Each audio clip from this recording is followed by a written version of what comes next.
The Middle East was a battlefield for most of the 20th century.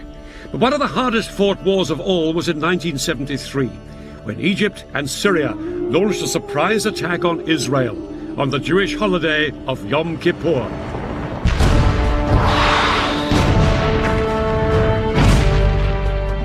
For 3 weeks, the battle swung violently from side to side. It brought each within sight of victory and defeat. And it brought the superpowers, America and the Soviet Union, close to a nuclear showdown. The Israelis were in no doubt they were fighting for their country's very survival. For the soldiers of Syria and Egypt, it was a battle for Arab territory and Arab pride. In this program, I'll be revealing how Arab and Israeli commanders astonished each other with the boldness of their strategy. And I'll be finding out how both sides used the latest weaponry with shattering results. No 20th century conflict has been as lasting and bitter as the struggle between Israel and its Arab neighbors. This is the story of the biggest battle between them. It's still such a sensitive subject in Egypt that they wouldn't let us film there. This is the story of the October War of 1973.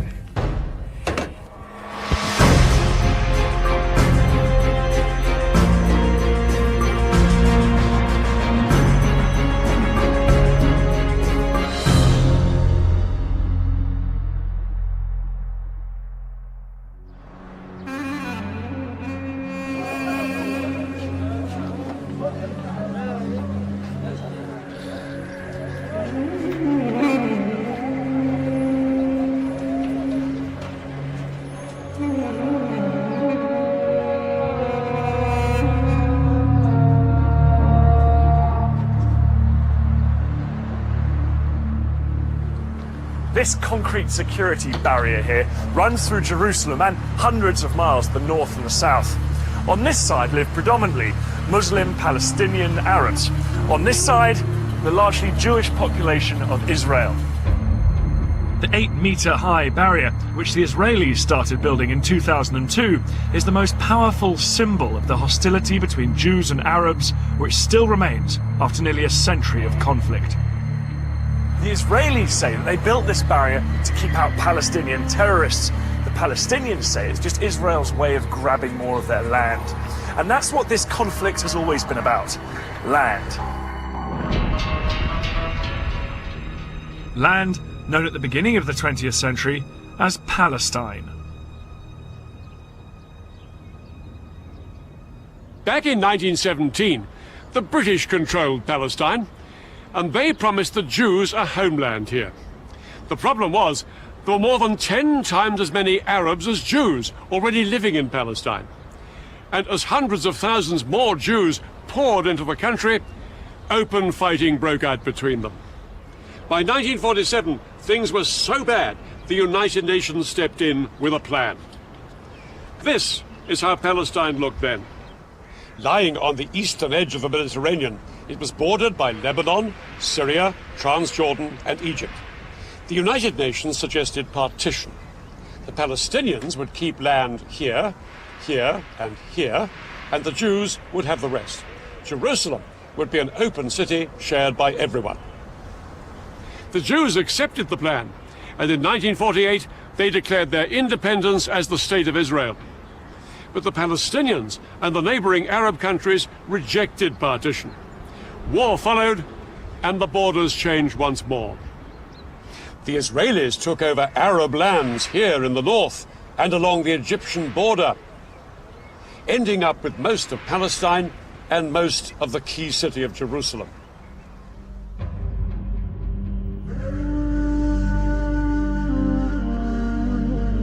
Tens of thousands of Palestinians fled or were expelled from their homes.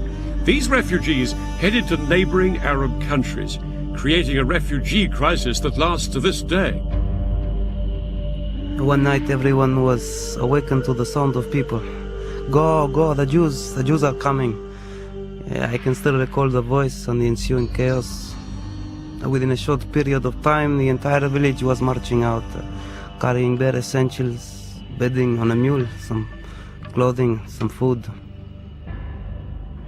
The Arabs refused to recognize this new state of Israel, and their resentment at the loss of Palestinian homes and land grew. For their part, the Israelis felt vulnerable, surrounded on all sides by hostile Arab enemies. Over the next 20 years, there was regular fighting along the borders. In 1967, things finally came to a head. On the morning of June the 5th, Israel launched a preemptive strike against Egypt. It was followed hours later by attacks on Egypt's allies, Syria and Jordan. It would become known as the Six-Day War. Almost 200 pilots of the Israeli Air Force took part in an incredibly ambitious airstrike.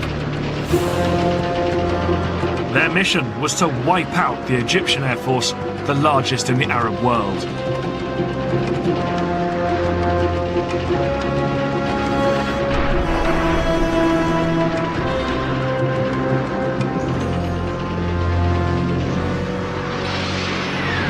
In just under 2 hours, Israeli bombs destroyed almost the entire Egyptian Air Force before it had even got off the ground. Next, Israel launched strikes on the air forces of Jordan and Syria. By the end of the day, Israeli pilots had won total control of the skies. Not very far away, there were some military bases, and they had been attacked early in the morning. There was nothing announced, and we didn't know what was going on. Defeat was unfolding right there.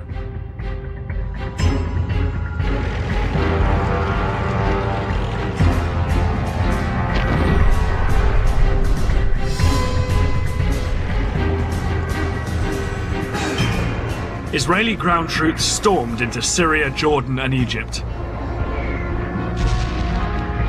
At the same time, other Israeli troops made a bid to capture Arab-held Jerusalem.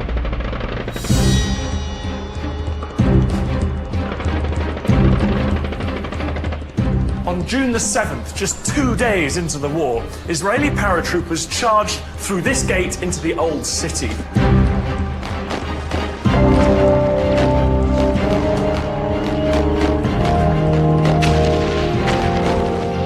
But as they pushed through these narrow streets, they came under fire from Jordanian snipers who'd taken up position in the upper stories of the buildings on either side. The Israelis pushed on. It took them a few hours to clear out these last pockets of resistance, but by early afternoon, the whole of Jerusalem was in Israeli hands. I took out the Israeli flag, which I carried with me the whole time, and waved it. I hung the flag on the fence. My commander, who was the toughest among us, was standing next to me. He burst into tears underneath his steel helmet. Another friend was weeping. A chain of bullets wrapped around his neck. In the days that followed, Israeli troops drove back the soldiers of Jordan, Syria, and Egypt. In 6 days, the Israelis had won the war. The defeated nations counted the cost.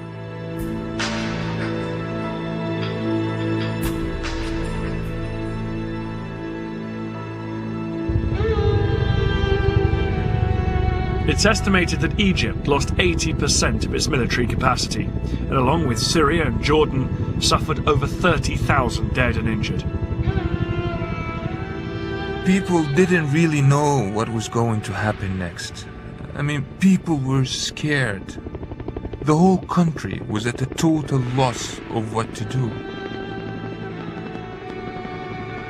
The fighting may have been over, but it hadn't created the conditions where the two sides could come together.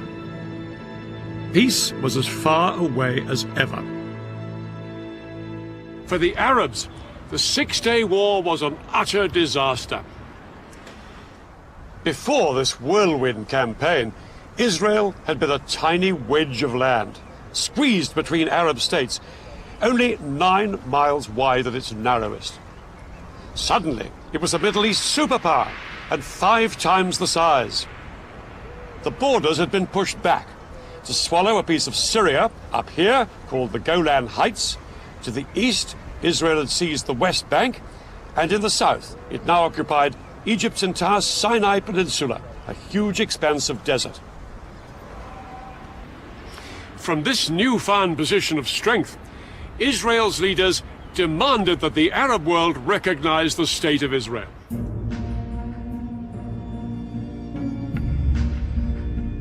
Arab leaders met in Sudan to formulate their response. They were emphatic. They would not recognize Israel and insisted on a total Israeli withdrawal from the territories it had just occupied. Over the next few years, both sides became entrenched, and nowhere was this more visible than along the new border with Egypt. The Suez Canal.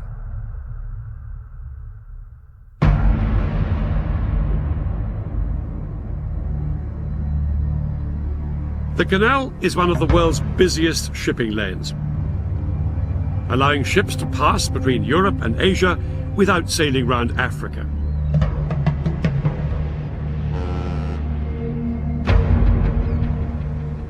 But after the Six-Day War, this international waterway was closed to shipping as sporadic fighting between both sides continued to flare up. The Israelis and the Egyptians now faced each other eyeball to eyeball across the canal. The Egyptians could never accept that this was a permanent frontier. But the Israelis were equally determined.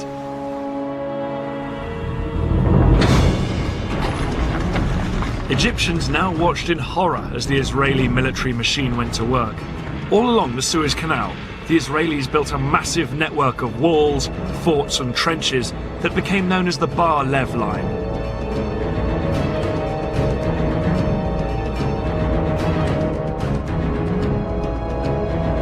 Israel resolved that Egypt would never force its way back into the Sinai. But they weren't just relying on the Bar Lev Line for defense.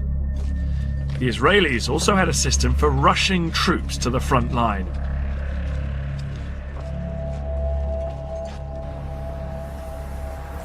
Israel has a small population and can't afford a large standing army. So every male Israeli does 3 years national service and remains a reservist into his 40s or 50s, ready to be mobilized in times of war. Today, females also do national service and they can also be called up if war breaks out. 30 years ago, an army of 250,000 men could be mobilized within 72 hours if the Arabs showed signs of attacking. But after the Six-Day War, that didn't seem very likely.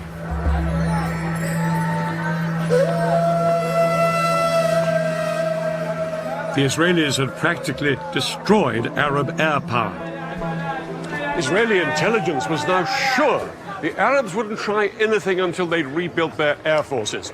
And that would take another 10 years. The Israelis were now supremely confident that if their neighbors so much as twitched, they would batter them into submission once more.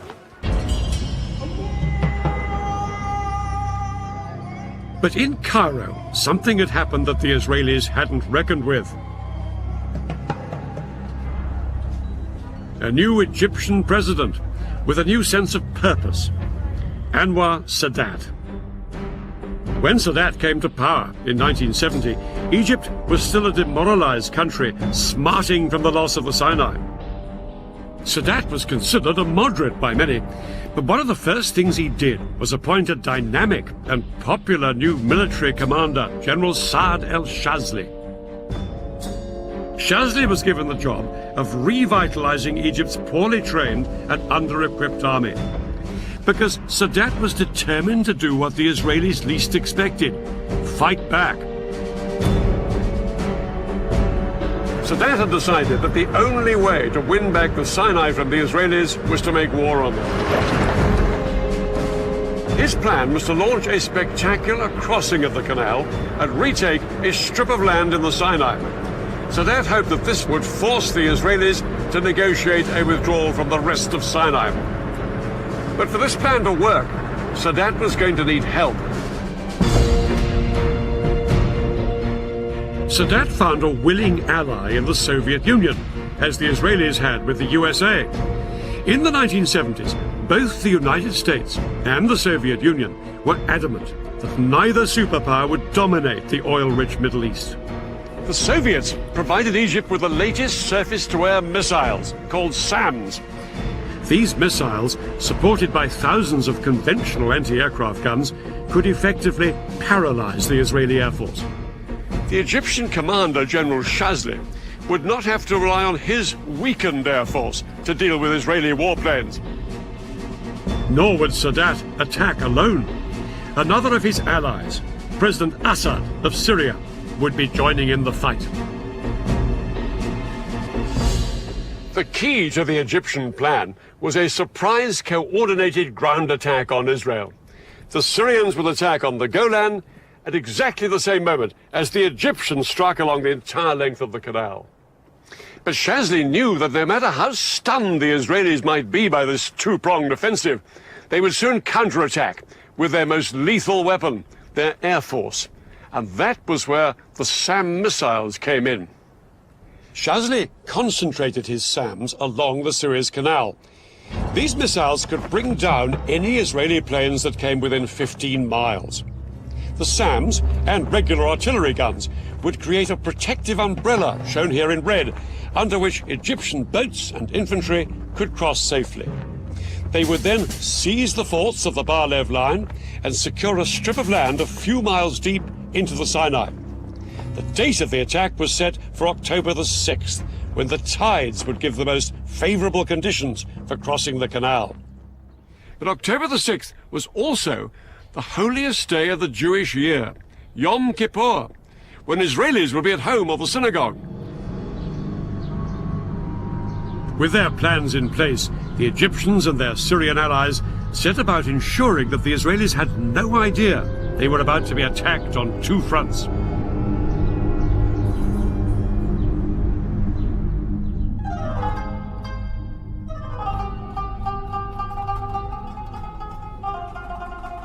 The Egyptians put into effect a complicated deception plan to try and lull Israeli military intelligence into complacency.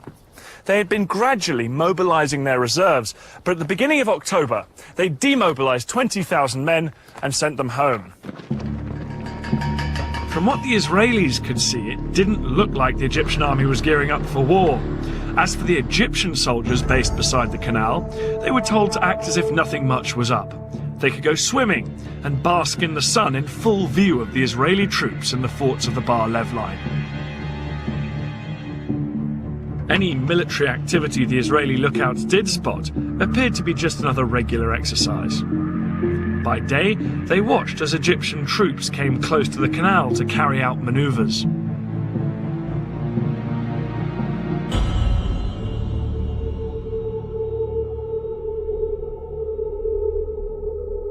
At night, they appeared to head back inland to their barracks many miles away.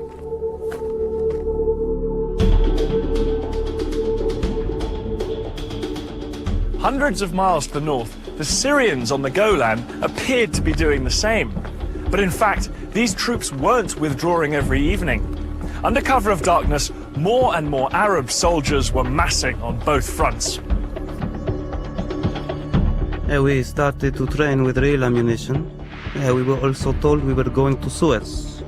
We started to take our tanks, our amphibious unit on the railroad at night only, so the civilians couldn't see.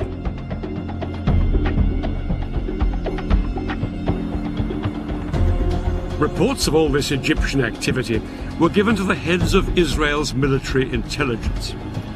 There'd been a number of false alarms in the past, and they were convinced that this was just another one. But they were wrong. At 4:30 a.m. on the 6th of October, the day of Yom Kippur, the phone rang at the home of Israel's military chief, General David Elazar. Elazar had been made Israeli chief of staff after a long military career and a host of victories. The call from Israeli military intelligence informed him that both Egypt and Syria would launch an attack in hours. Elazar's immediate thought was to send his air force to hit the Arabs before they had a chance to strike. But that decision could only be taken in the halls of power, by Israel's politicians. And ultimately, that meant one person, Israel's Prime Minister, Golda Meir. This 75-year-old was seen as the Iron Lady of Israeli politics, but she said no to airstrikes. She argued that if Israel was to win international support after the Six-Day War, it had to be seen not as the aggressor, but the victim. Eleazar was appalled at his leader's reaction. He was only given permission to mobilize a fraction of the reservists he needed, and yet, within a few hours, his country would face invasion on two fronts. Egypt and Syria were poised to launch their attack.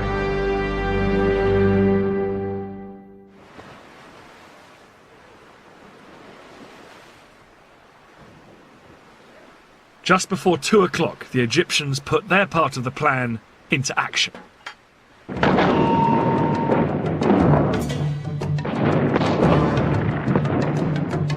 Their assault across the canal on the forts of the Bar Lev line was such a momentous event in Egyptian history, it was later restaged for the cameras.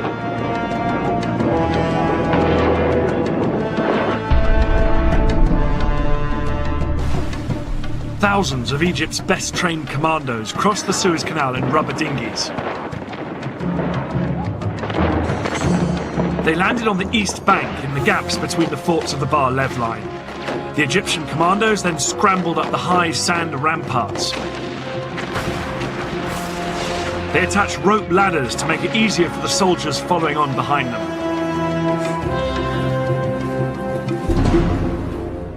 Behind this first wave were 100,000 Egyptian infantry and more than 1,000 tanks waiting to cross the canal, but the biggest obstacle to them were the giant sand ramparts on the Israeli side. These were as much as 60 feet in height. It was impossible for the Egyptian tanks and heavy artillery to climb up and over them. The Egyptians experimented with using dynamite to blow holes in them, but this was found to take far too long. But then one junior engineer officer had a flash of genius.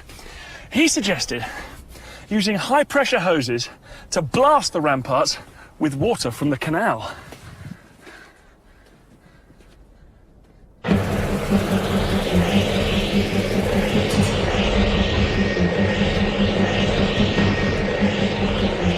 It was an extraordinary idea which would have to work if the entire Egyptian assault was to be a success. 4 hours into the attack, and with fighting raging around them, the Egyptian engineers finally broke through the ramparts, and the first tanks started to pour through. I never believed I would see the day when I was in Sinai. But this was actually Sinai. I looked back at the West Bank and all the green on the other side, and to the east, all I could see is desert. It was good feeling. The eastern bank of the canal now became a battlefield. The Israelis manning the forts sprayed machine gun fire at their Egyptian attackers to try and stem the tide. But within 2 hours, 23,000 of Egypt's infantry were on the east bank, and had advanced up to 1 mile into Sinai.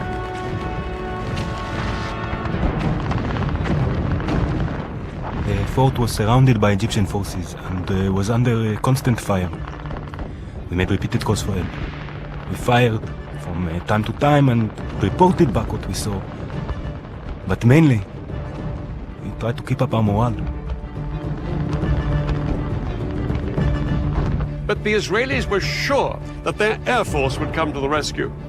The first Israeli jets were sent in at 4 p.m., flying low over the desert.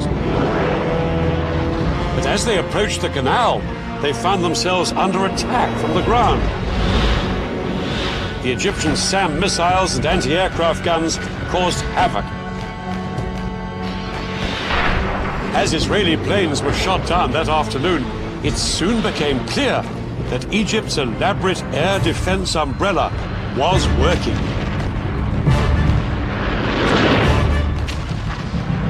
Israel's single greatest weapon, its air force, was virtually powerless to hold back the Egyptian onslaught. The most immediate hope for the Israelis surrounded in the forts were Israeli tanks stationed just a few miles away.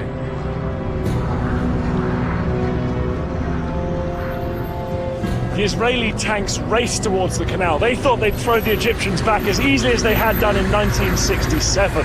But as they got closer, they found themselves coming under attack from a weapon they'd never faced before. The Saga missile. This Soviet-made weapon was specifically designed to punch through the thick metal armour of tanks. Yet it was small enough to be carried onto the battlefield in a backpack. Unlike bigger anti-tank guns, the Saga could be set up in moments. This lightweight piece of kit was made all the more lethal because the missile could be steered onto its target.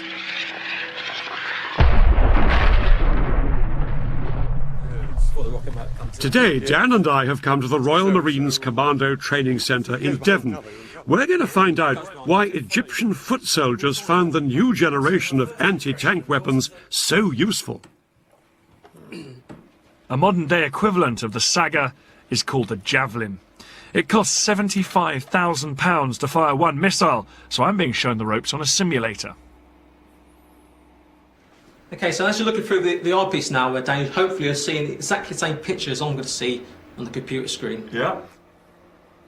Rather than firing off a real missile, the Javelin trainer uses a laser system. If I hit the target, it will show up on the control panel. Good scan. Oh, there's one up there on that ridge line. Okay, so well pinged, well spotted that one. Here's another one. He's coming straight towards me, this one. Okay, so I'll make that your priority target because it's a direct threat to you. Okay. Activate the seeker and release. Alright, he's going behind a few little hillocks and things, but... Okay, now we're in seeker field of view. So what you're going to do, you're going to decide to engage that vehicle. So squeeze and hold left hand trigger. Squeeze and release right. Well done. Let's see how we do. Just watching it now. Just watch it's nice time to do anything. Okay, so that's a good hit. Right smack centre of the top of the turret. I was ready to take the simulator out into the field. I'm aiming at a real target. That truck fitted with a laser detector that will register a hit. Well, here we are now in this moving vehicle, making a target for Dan, very like the Israelis moving forward to attack the Egyptians in Sinai. Must have made for the Egyptians. Thank you. For a novice like me, a Javelin is easier to handle than a Saga. When a Saga was fired, it trailed a control wire behind it, and the operator used a joystick which had to keep steering the missile until it reached its target. Oh, I think I can see something now. A hit required good training and a steady hand. I was going to have a pop at them. With the Javelin, all I have to do is get the truck in the sights, lock the guidance system onto it, and fire. No, it's just popped out now. You just see the smoke from his exhaust. Activating the seeker. Okay. Okay, I'm going to go for it. Go for it. At least, that's the theory.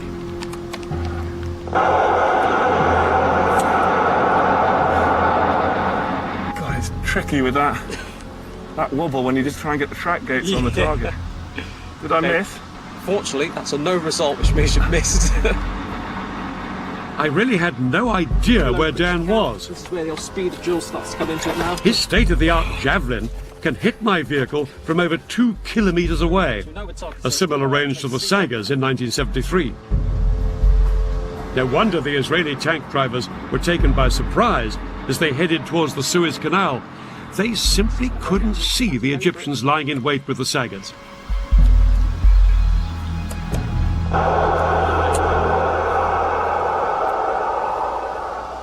Hit. Hit. Well done. Oh, brilliant. Hey, Dad. Okay, tell me you missed us. I'm afraid to say, I got a hit. You didn't? Yeah, see, look there. Hit 700 metres. Good gracious. Yeah, I did miss the first time. You have got the most modern guided missile there, What? probably in the world. No, I know. Because one thing worth saying is that the Sagas were wire-guided missiles. You had to keep the sight on the target all the time the missile was travelling towards it. It had to be fixed there, whereas you just fired it and forgot. Yes? Yeah, it's hard enough to get the sight locked onto you, and actually have to keep it there for the entire time the missile's in the air. It would be incredible. You're shaking, you're breathing, you're nervous. I couldn't have done it if it hadn't been a lock on and then forget about it. Very, very powerful form of anti-tank warfare. For the Israelis, quite a new ordeal. In 1973, the saga was turning the Sinai into a tank graveyard. The tanks, which were the pride of Israel's army, were being destroyed by Egyptian infantrymen. Israel had begun the war with around 300 tanks in Sinai. By the end of the first 36 hours, they'd lost approximately half of this number. Things were critical for the Israeli soldiers in Sinai. But that was only half the story. At the same time the Egyptians launched their attack, the Syrians had launched their bid to retake the Golan Heights.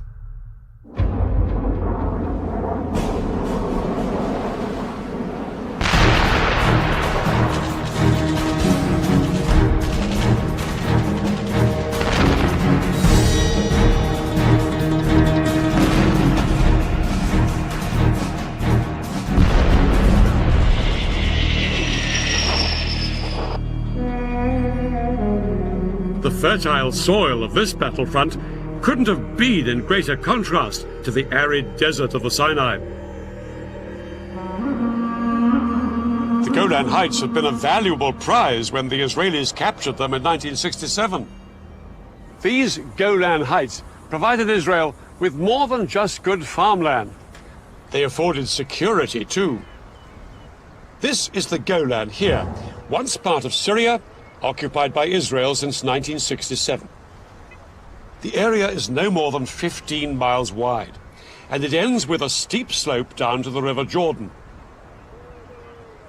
To Israelis, the Golan was a vital buffer between their heartland and Syria. Despite this, only 170 Israeli tanks and 400 soldiers were stationed in the front line on the Golan. Most of the Israeli forces were here in the north, because Israeli commanders felt this was the most likely place for any Syrian assault. But when the Syrians made their move, their 1,200 tanks and 60,000 men attacked all the way along the line. 6 hours into the battle, the Syrians' overwhelming strength was beginning to tell, and their tanks broke through, down here in the more lightly defended south. By nightfall, they'd almost reached the western edge of the heights, where they could look down on the River Jordan. If Syrian tanks could now seize the vital bridges across the Jordan, they'd be able to pour across the river into Israel's heartland.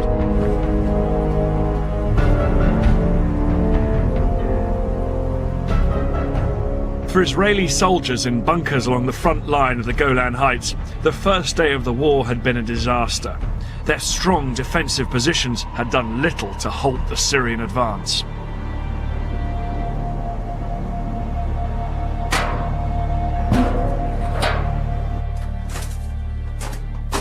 This is one of the Israeli bunkers dug in to the Golan Heights, and it's got an incredibly strong construction. It's deep underground, it's reinforced concrete, and these steel plates here as well. The amazing thing about 1973 is these strong points were so difficult for the Syrians to take, they didn't even bother trying. They simply bypassed them with their tanks and kept pushing forward.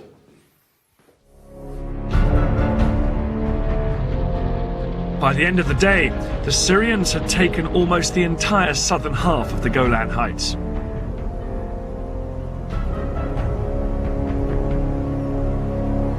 It was a nightmare situation for Israel. It had been caught unawares, with far too few troops on both front lines. All Elazar, the Israeli chief of staff, could do was to mobilize every single reservist in the country. In towns, villages and farms across Israel, news filtered out that their country was under attack. Because it was a holiday, TV and radio was off the air, and so soldiers on motorbikes had to race through built-up areas calling up the reservists.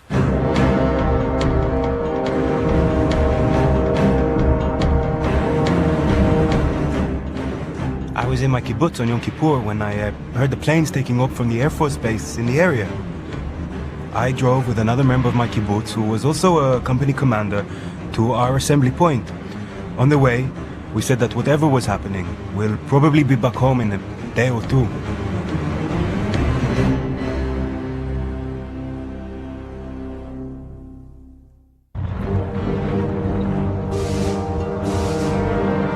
Men and tanks headed out towards both fronts, but it would take 2 long days before they'd be ready to mount a counterattack.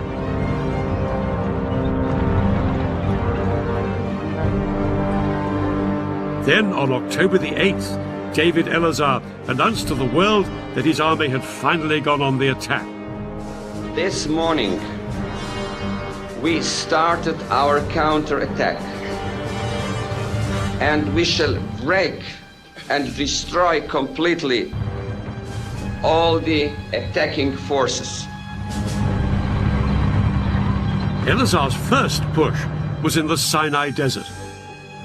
The Egyptians had known that the Israelis would always counterattack, and they'd been lying in wait for just this moment. As soon as the Israeli tanks came into view, they let rip with devastating rocket, artillery, and Saga missile fire.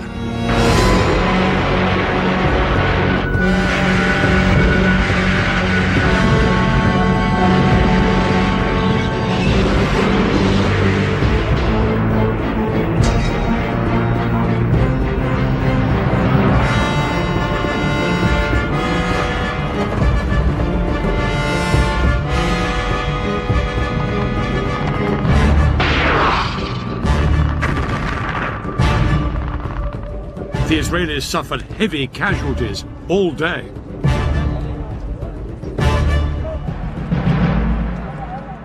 At least 50 of their tanks were destroyed or disabled. To the Israelis, it was abundantly clear this was no longer the poorly trained Egyptian army they'd fought in the past. By the end of the day, Israel was facing catastrophe. Israelis had believed that once their army was in place, they would be victorious. Now they had to face the shocking truth that this hadn't happened. Prime Minister Meir sent an urgent request to the Americans, begging them to resupply the country. Under attack on 2 fronts, Israelis felt their country was about to be squeezed out of existence. It would need a bold change of strategy to save the day. The simple truth was that Israel did not have the strength to fight this war on 2 fronts at the same time. Elazar had to concentrate his strength on one front before he tried to roll back his enemy on the other. In the Sinai, the Egyptians were separated from Israel by hundreds of miles of desert. But here on the Golan, the Syrians were perilously close to Israel's main villages and towns across the Jordan, just a few miles' drive away. The Golan had to be Elazar's priority. So he ordered the army and the air force to put everything they had into throwing the Syrians back. Some tank units would attack halfway along the Golan to relieve the pressure on Nafak, the Israeli HQ on the heights. Other Israeli tanks had already been ordered to go up onto the southern Golan, where the Syrians were closest to Israel's heartland. Their commander had been told bluntly, "You are Israel's last hope." But one thing in their favor was that the Syrians had made an extraordinary decision to halt up on the high ground rather than press on towards the River Jordan. It gave the Israelis vital breathing room to cross the river and move up towards the Golan.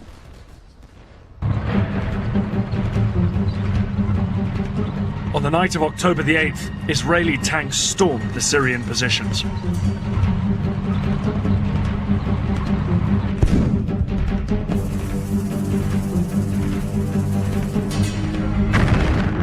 The fighting raged around the clock. The Soviets had given the Syrians their latest infrared night fighting equipment. The Israelis had nothing of the kind. And that meant during the hours of darkness, the Syrians could identify the Israeli tanks and cause horrific casualties. I scanned the area with my scope and picked up a pair of infrared lights coming directly at me. I took another look. The headlamps were still approaching. The Syrian was targeting in on us. Driver, back up, I screamed. And the tank rocked back till we came to a stop.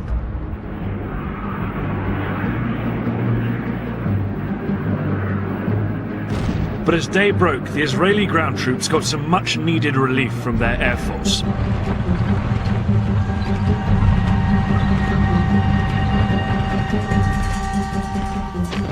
Throughout the rest of the day, however, the Israelis fought desperately to hold the line.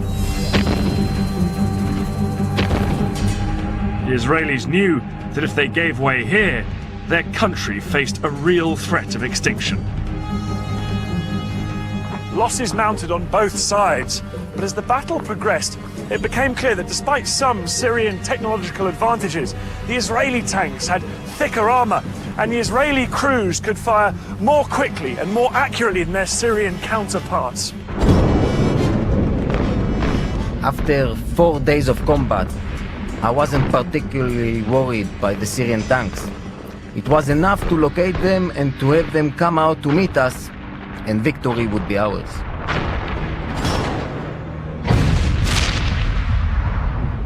By the 10th of October, 4 days into the war, there was an astonishing turnaround. The Syrians were in full flight from here on the Golan. Israel's tanks chased them into Syria itself, and soon the Israelis were within shelling distance of the Syrian capital Damascus, just 30 miles off that way. Syrian President Assad sent a message to President Sadat, urging the Egyptian leaders to do something to relieve the pressure on Syria. And now Sadat made a momentous decision. Down on the Suez Canal, Sadat ordered his men to thrust way beyond the strong defense line they had established on the east bank of the canal. Their objective, strategic passes through these mountains. But to get there, they'd have to leave the safety of their SAM missile umbrella way behind them. It was a high-risk strategy, and Shazli was appalled by the decision. But Sadat was immovable. What followed would be one of the biggest tank battles in history.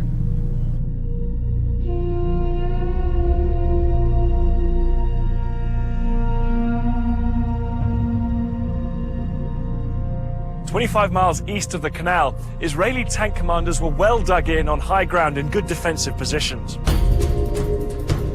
Across the open desert, they could see the sand being kicked up by hundreds of advancing Egyptian tanks.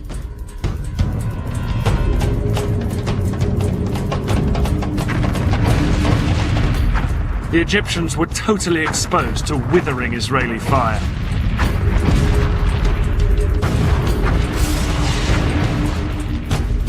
But over the following hours, the Egyptian tank brigades repeatedly tried to push further east into the Sinai.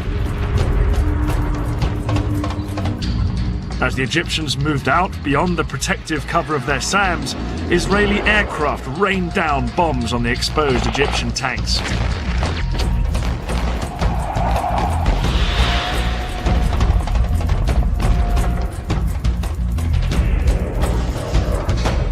The Israelis' skillful use of their tank guns meant that they pulverized the Egyptians exposed down on the open ground.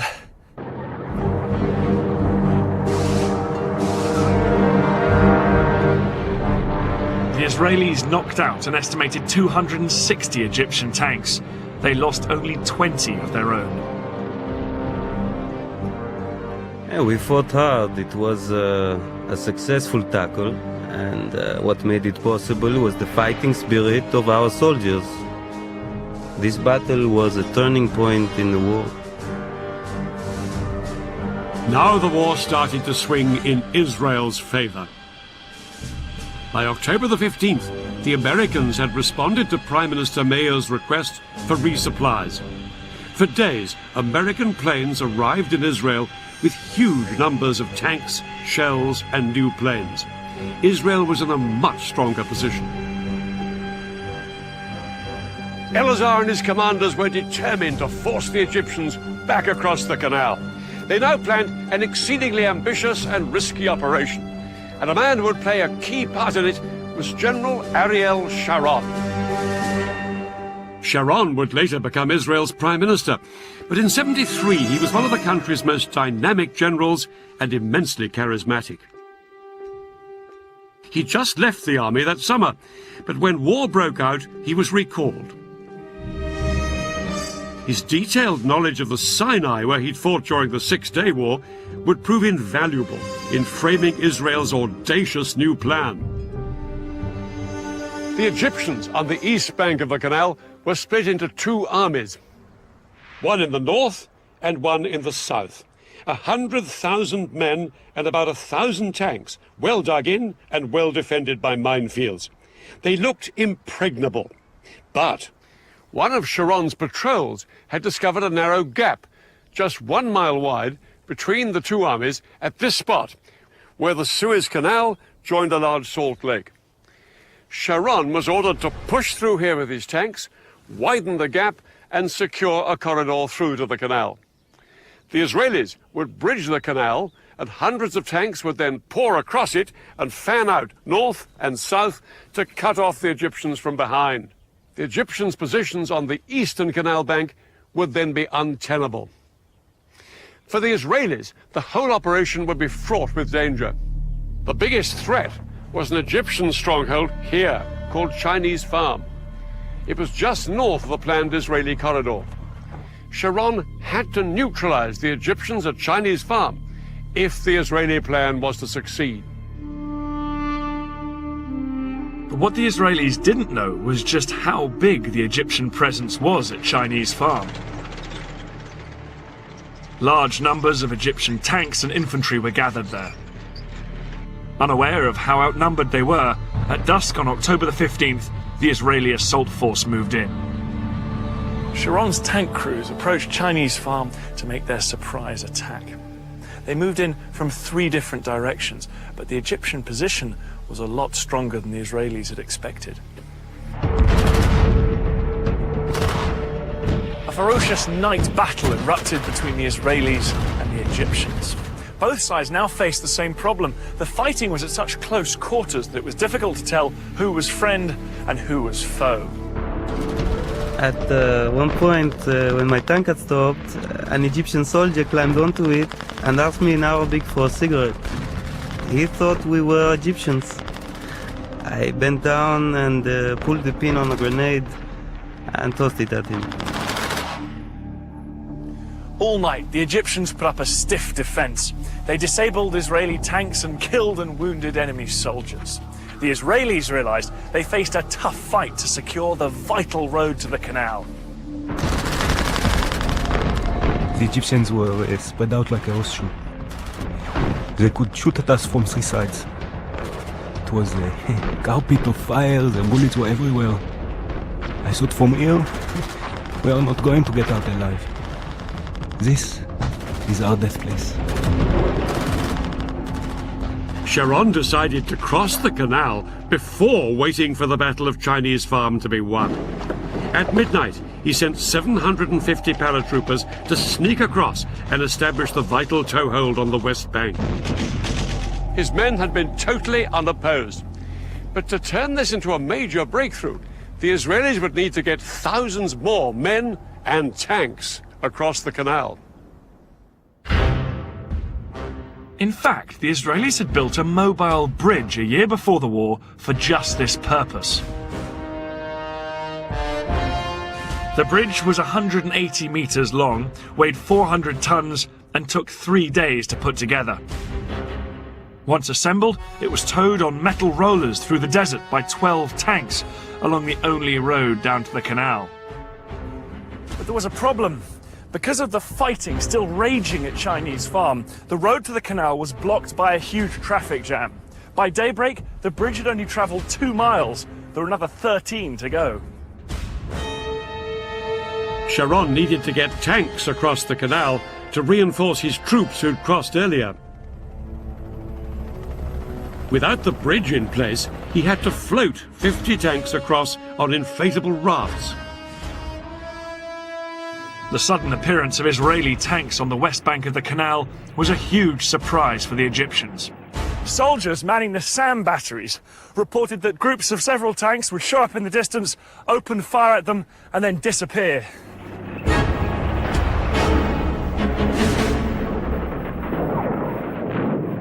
Later that day, on the evening of October the 16th, the Israeli Prime Minister Golda Meir triumphantly told the Israeli parliament their troops had crossed the canal into Africa. In reality, it would be another 2 days before the Israelis secured the corridor to the canal. It wasn't until October the 19th that the bridge was finally in place.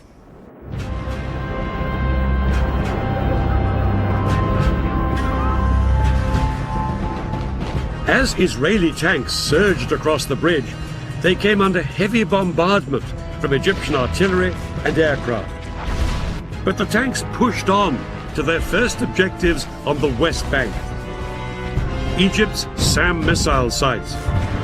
Once these missiles were destroyed, Israeli warplanes swept into the attack in support of the tanks fanning out north and south on the west bank of the canal.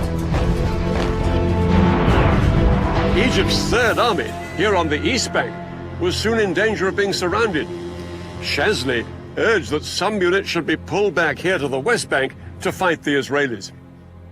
President Sadat replied abruptly, "No retreat." He believed that reducing forces on the east bank would risk losing everything they'd fought for. But Sadat was ready for a ceasefire.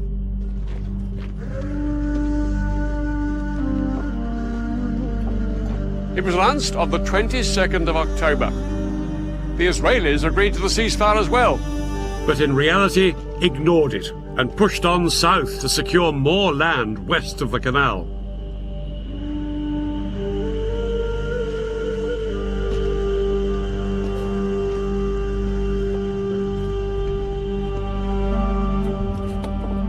By October the 23rd, the Egyptian Third Army was surrounded. The supply lines of its 45,000 men were cut. With only 4 days of food and water left, it wouldn't be long before they were starved into submission.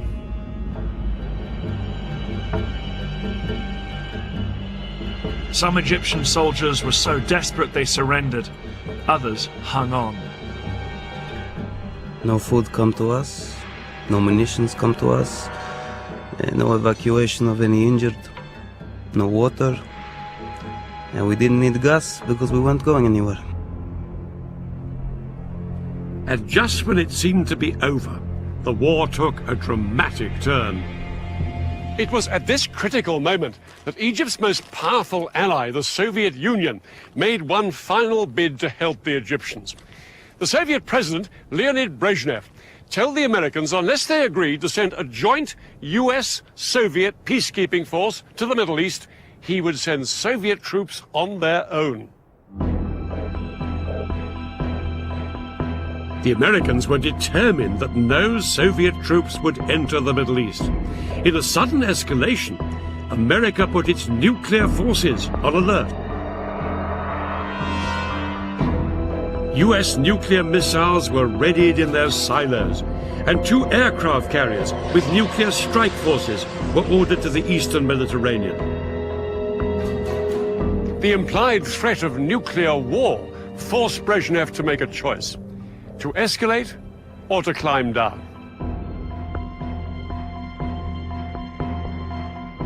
Brezhnev decided to climb down, and no Soviet troops went to the Middle East. But the flurry of international pressure had made its mark. On October the 25th, the Israelis finally heeded the ceasefire, and the October War was effectively over.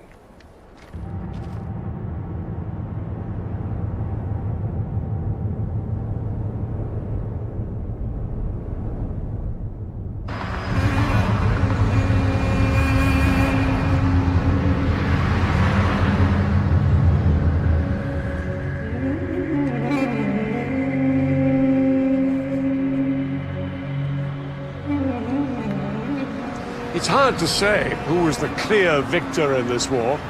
The Israelis, who saw both their fronts shattered by surprise attacks, made an astonishing military comeback.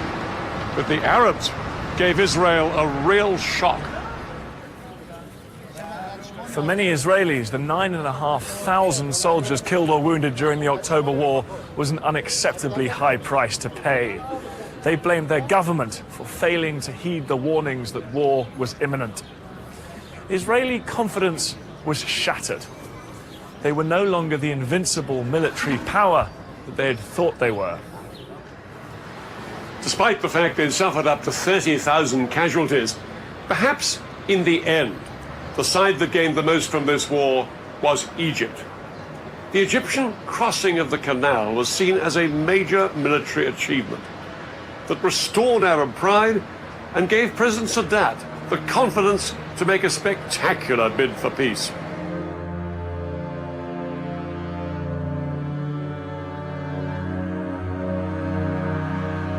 In November 1977, the Egyptian president, Anwar Sadat, arrived in Israel, and in the Israeli parliament in Jerusalem itself, he became the first Arab leader to recognize the state of Israel.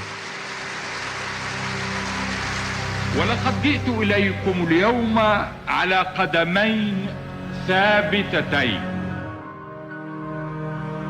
Israel and Egypt were now on the road to peace, which culminated in 1982 with what Sadat had always wanted, a complete Israeli withdrawal from the Sinai.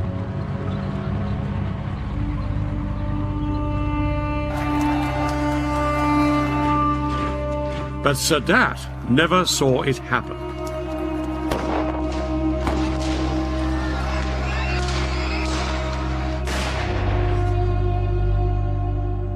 On October the 6th, 1981, the 8th anniversary of the war, Anwar Sadat was assassinated by gunmen opposed to his peace treaty with Israel. The October War had claimed its last victim. The war didn't sort out the fundamental disputes between the Israelis and the Arabs. In fact, technically, Israel is still in a state of war with Syria. All the treaties and all the talking still haven't brought peace to this part of the Middle East. And this barrier is a powerful reminder that the conflict with the Palestinians over who owns the land remains unresolved to this day.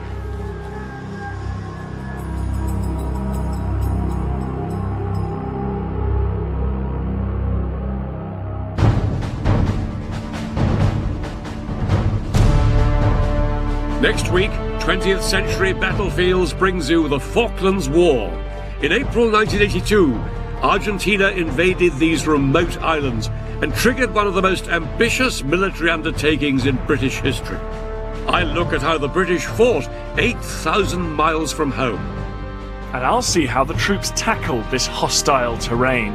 It was in a way one of the century's most bizarre conflicts. It's the story of the battle for the Falklands.